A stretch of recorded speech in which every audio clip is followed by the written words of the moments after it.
It just requires getting still, closing your eyes, putting your attention on your heart, changing your breath so that you move into the present moment. And when you slow your breathing down, you slow your brainwaves down. When you slow your brainwaves down, now you're accessing your autonomic nervous system. So then you train a person how to open their heart and feel an elevated emotion. And it takes a little practice. And just like a flower that takes time to bloom, it takes a little bit of time. But if you work in trading the resentment, the frustration, or the impatience for gratitude, appreciation, and thankfulness, and you keep at it, there'll come a moment where that system switches on. I think this is a time in history where it's not enough to know. This is a time in history to know how. I think we're in an age of information, and in an age of information, ignorance is a choice. And because of technology, we have access to so much content, and information creates awareness. And awareness is consciousness, and you can't have consciousness without energy.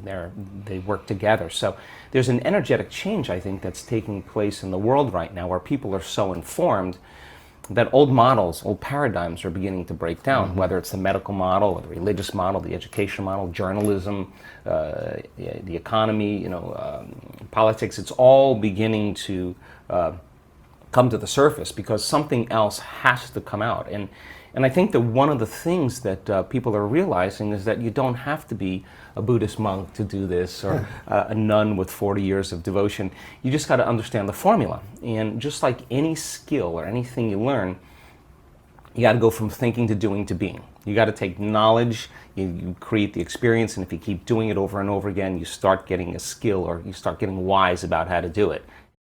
We gained so much knowledge about what that transformational process looks like. Right. In other words, I can tell you without a doubt that if you're analyzing your life right now within some disturbing emotion, that 100% of the time you're going to make your brain worse.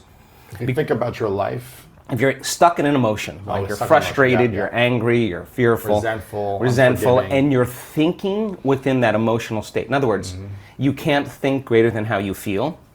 That means then you were thinking in the past because those emotions are a record or residue of the past. So we see people in the process of change that are analyzing in duality or polarity. That kind of drives the brain into higher states of arousal and further away from true change. So we've done thousands and thousands and thousands of brain scans, and we now know that there's a formula to create greater brain coherence, greater brain efficiency, to make your brain work better. And when your brain works better, you work better. At the same time, it requires a clear intention and an elevated emotion to begin to change your energy and to change your life. And nobody changes until they change their energy. Let's stop telling the story of your past and let's start telling the story of your future. And people who aren't defined by a vision of the future, for the most part, are left with memories of the past.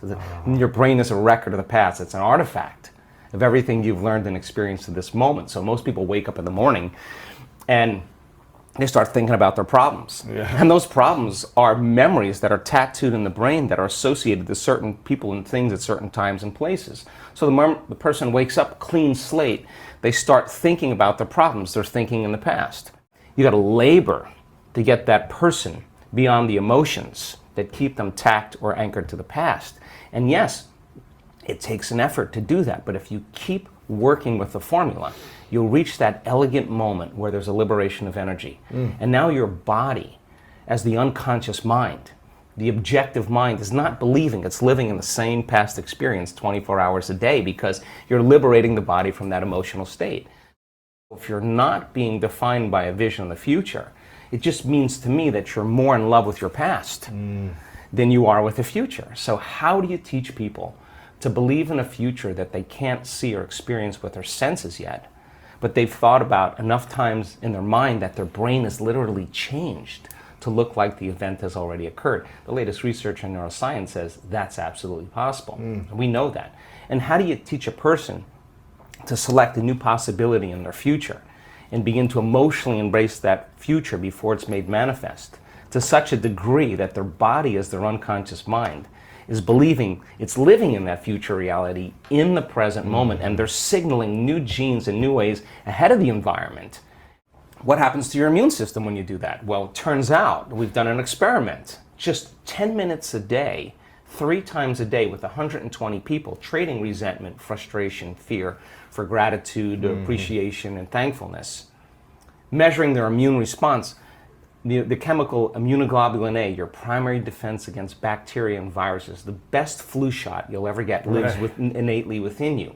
Turns out when you're frustrated, when you're impatient, when you're fearful, the immune system dials down because you're in emergency. It's all your energy is going for some threat in your outer world. There's no energy in your inner world for growth and repair. But how do you turn that around? So then, as people begin to open their heart, can that chemical begin to elevate?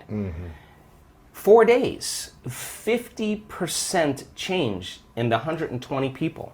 Their IgA levels went up 50% in 4 days. Wow. That's your body's immune system is now upregulating genes that are making proteins and immunoglobulins and antibodies that you don't need a flu shot. In other words, your inner state is greater than your outer world. So then, just by doing that, we now know that your immune system is going to get stronger. By the same means, take 120 people or 50 people and measure 7,500 gene regulations. Okay? In 4 days, 2 genes that suppress cancer growth and tumors are activated and upregulated. The genes that stimulate stem cells to go to damaged tissues and repair them, upregulated. The gene for oxidative balance is upregulated. Anti-cancer, anti-aging, anti-heart disease, anti-stroke, anti-neurodegenerative, anti-inflammatory, antimicrobial. Just your body's naturally doing this. The gene for neurogenesis, the growth of new neurons in response to novel experiences and learning. This is 4 days. The gene switches on. The gene for more balance in the pituitary and the pancreas. The gene for the microtubules of the cells, the little fibers that respond to energy and frequency. So in 4 days, we now know that you can change your genetic destiny if you just practice the inner work. We have research to show that 60 days of meditation, 5 days a week, will lengthen your life. The telomeres, the little shoestrings on the end of your DNA, get longer. That means your biological age is changing. So we have the evidence now to show people what's possible. So it requires a coherent brain, and we now know that there's a formula for that, and we've got beautiful research to show that people can do it. They just have to practice. And it requires a coherent heart, because resentment, frustration, impatience creates a very incoherent heart. And when that heart becomes incoherent, you stop trusting yourself. There's no energy there. You stop trusting in your future. If it requires a coherent brain and a coherent heart, then we have to train people how to self-regulate. So we've done thousands and thousands of measurements. We've partnered with the Heart Math Institute to teach people how to create and sustain heart coherence. It just requires getting still, closing your eyes, putting your attention on your heart, changing your breath so that you move into the present moment. And when you slow your breathing down, you slow your brain waves down. When you slow your brain waves down, now you're accessing your autonomic nervous system. So then you train a person how to open their heart and feel an elevated emotion. And it takes a little practice. And just like a flower that takes time to bloom, it takes a little bit of time. But if you work in trading the resentment, the frustration, or the impatience for gratitude, appreciation, and thankfulness, and you keep at it, there'll come a moment where that system switches on.